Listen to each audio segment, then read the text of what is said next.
दूर दूर जाकर शिव की आराधना करते हो कि वहाँ का शिवालय श्रेष्ठ है, वहाँ जाना है, वहाँ जाना है। उससे ज़्यादा अपने नज़दीक का जो शिवालय है उसको इतना श्रेष्ठ कर लो, पूजन कर कर कर, इतना अनुष्ठान कर कर कर कि लोग वहाँ जुड़ने लगे, और जुड़ने लगे तो आनंद हो जाएगा। अंधविश्वास और आस्था में बहुत अंतर है। अंधविश्वास के अंतर्गत आप उनको बेल दे रहे हो, भभूति दे रहे हो, नारियल दे रहे हो या कोई सामग्री दे रहे हो, वो अंधविश्वास के अंतर्गत आ गया। या पहले की शिव भक्ति और आज की जो शिव भक्ति है उसमें अंतर यह है कि पहले लोगों का केवल मंदिर जाते थे, अगरबत्ती दिया लगाते थे और वापस सजाते थे। इसलिए हम सभी से कहते हैं आपका कर्म पूरा करिए। आप जितना कर्म करने के लिए भगवान ने मृत्यु लोक में शरीर दिया है, खूब मेहनत करो, दिल से करो, पर मेहनत के साथ में विश्वास परमात्मा पर पूर्ण रखिए, तो आप अपनी मंजिल तक जरूर पहुँचेंगे। पावन धरा से हैं आप लोगों को नमन करता हूँ, क्योंकि चंपावन के नज़दीक आप लोग विराज रहे हैं जहाँ मेरा शिव आप पहले बता दें, हम लोग सवाल ले लेंगे। रायपुर की पावन धरा को नमन करता हूँ, जिस पुण्यमय आनंदमय धरा के नज़दीक में वैसे तो माता कौशल्या की पावन धरा है, जहाँ पर माता कौशल्या निवास करी हैं और जिनकी गोदी में मेरे राघव जी, मेरे राम जी नित्य खेले हैं। ऐसी ही पावन धरा के नज़दीक में चंपेश्वर महादेव विराज रहे हैं, जहाँ पर पंचकोशी यात्रा होती है और भगवान शिव अपने जैसे उज्जैन के महाकाल स्वयंभू प्रकट हैं, काशी के विश्वनाथ स्वयंभू प्रकट हैं, सोमेश्वर स्वयंभू प्रकट हैं, केदारेश्वर स्वयंभू प्रकट हैं, ऐसे ही चंपावन में चंपेश्वर महादेव स्वयंभू प्रकट हैं।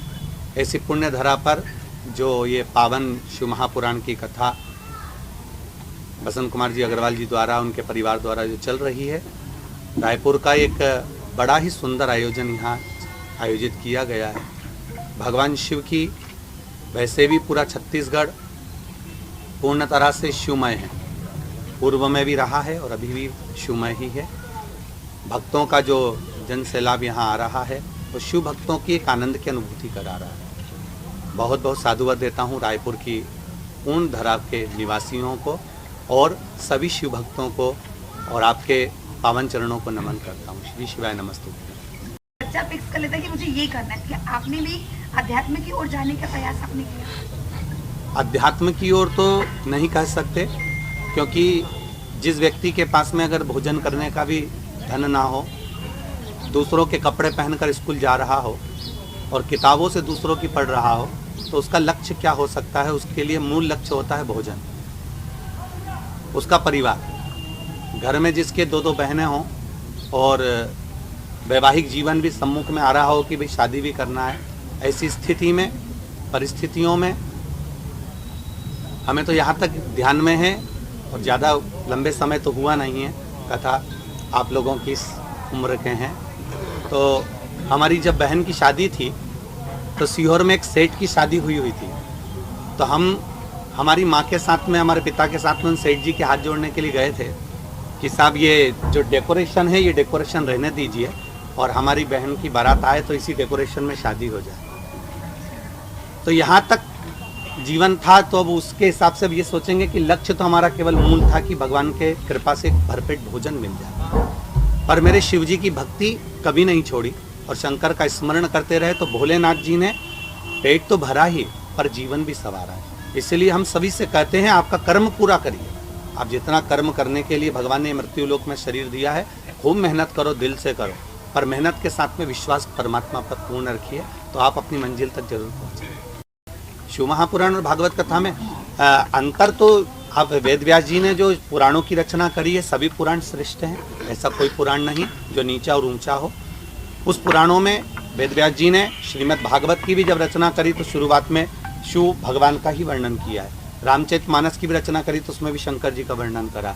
तो पुराण हमारे यहाँ, हमारे सनातन धर्म के लिए सभी एक बराबर है। हमारे यहाँ सनातन धर्म में हम कभी नहीं कहते कि राम श्रेष्ठ हैं, कि कृष्ण श्रेष्ठ हैं, कि शिव श्रेष्ठ हैं। सनातन धर्म के अंतर्गत 33 कोटि देवताओं का अगर वर्णन आया है तो सभी की श्रेष्ठता मानी गई है। यहाँ पर विराजमान जैसे सभी पत्रकार बंधु हैं, कौन का चैनल बड़ा है या कौन का अखबार बड़ा है उससे मतलब नहीं, पत्रकार मतलब पत्रकार। तो सब एक जाजम पर बैठेंगे तो उसका एक आनंद ही दूसरा आता है। उसी तरह वेद और पुराण शास्त्र भी हमारे यहाँ बराबर का क्रम बताते हैं कि एक जाजम पर इसको रखा जाए।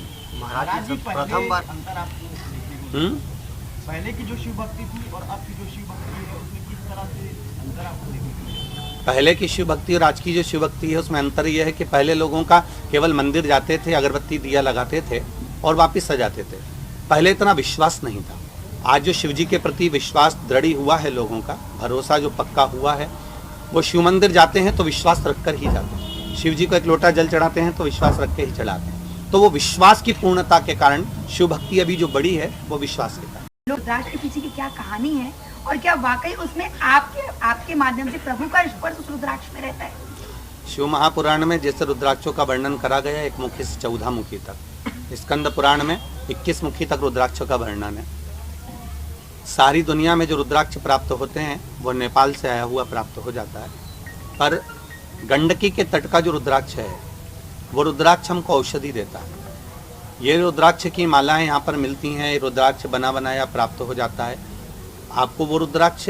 और इस रुद्राक्ष में ये अंतर मिलता है कि सीहोर का जो रुद्राक्ष होता है वो सीधा जैसा बेर होता है, ऐसा बोर जैसा आता है, बोरियों में भरा कर, कच्चा की कच्चा, गीला की गीला। उसमें फफूंद लग जाती है जब वहाँ से चलता है गंडकी से, तो उसको सुखाया जाता है। सुखाने के बाद में उसको पानी में गला देते हैं। गलाने के बाद में 8 लोग 10 लोग लगे रहते हैं उसको मलने में, फिर वो निकल जाता है। इसलिए कई हमारे यहाँ के रुद्राक्ष में छिलका भी बना बनाया मिल जाता है। पूरा खुला हुआ तो नहीं मिल पाता, तो छिलके भी लगे लगाए मिल जाते हैं। वही रुद्राक्ष शिव जी का जो शिवलिंग शिवरात्रि पर बनाया जाता है रात दिन, उस पर 24 घंटे पानी चढ़ता रहता है। और जितने भी भक्त लोग वहाँ आते हैं वो श्री शिवाय नमस्तुभ्यम या पंचाक्षर मंत्र या षडाक्षर मंत्र बोलकर जल चढ़ाते हैं। हमारे यहाँ के विद्वत ब्राह्मण मंत्रों का स्मरण निरंतर 24 घंटे करते हैं।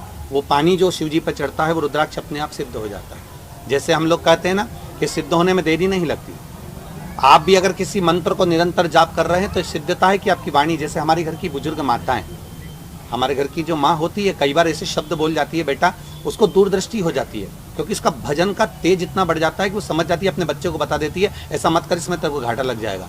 फिर भी बच्चे अगर कर लेते, बाद में घाटा खाकर माँ के पास आते हैं तो माँ कहती है मैंने तेरे को बोला था, तो समझता नहीं है।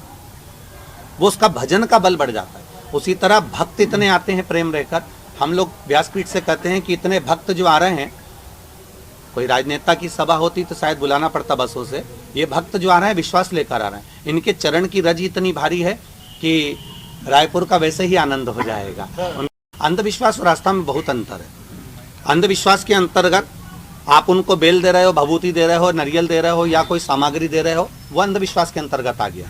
या फिर कोई चमत्कार प्रकट हो रहा है तो वो अंधविश्वास के अंतर्गत आ गया। जैसे कोई कह दे कि इसके नीचे जमीन खोद लो, इसमें हंडा निकल जाएगा, तो हम भी विचार में रहते हैं ऐसा कहीं का मिल जाए, हमको भी हंडा दे दे तो हम भी इसमें रहते हैं। पर इसको अंधविश्वास कह सकते हैं। पर आस्था उसको कहते हैं कि जिसके अंतर्गत जैसे आपने किसी के प्रति कोई कार्य कर दिया और उसके मन में आपके प्रति श्रद्धा बढ़ गई और विश्वास बढ़ गया, उसको आस्था कहते हैं। शिव जी के प्रति लोगों का आस्था और विश्वास जो बड़ा है, श्रद्धा बड़ी है, वो केवल आस्था के अनुकूल है, उसमें कोई दिखावा। क्योंकि हम तो लोगों से मना करते हैं कि आप लोग अपने घर के नज़दीक में जो शिव मंदिर हो वहाँ जाओ, शंकर का स्मरण करो, शंकर की भक्ति करो। दूर दूर जाकर शिव की आराधना करते हो कि वहाँ का शिवालय श्रेष्ठ है, वहाँ जाना है, वहाँ जाना है। उससे ज़्यादा अपने नज़दीक का जो शिवालय है उसको इतना श्रेष्ठ कर लो, पूजन कर कर कर, इतना अनुष्ठान कर कर कर कि लोग वहाँ जुड़ने लगे, और जुड़ने लगे तो आनंद हो जाएगा।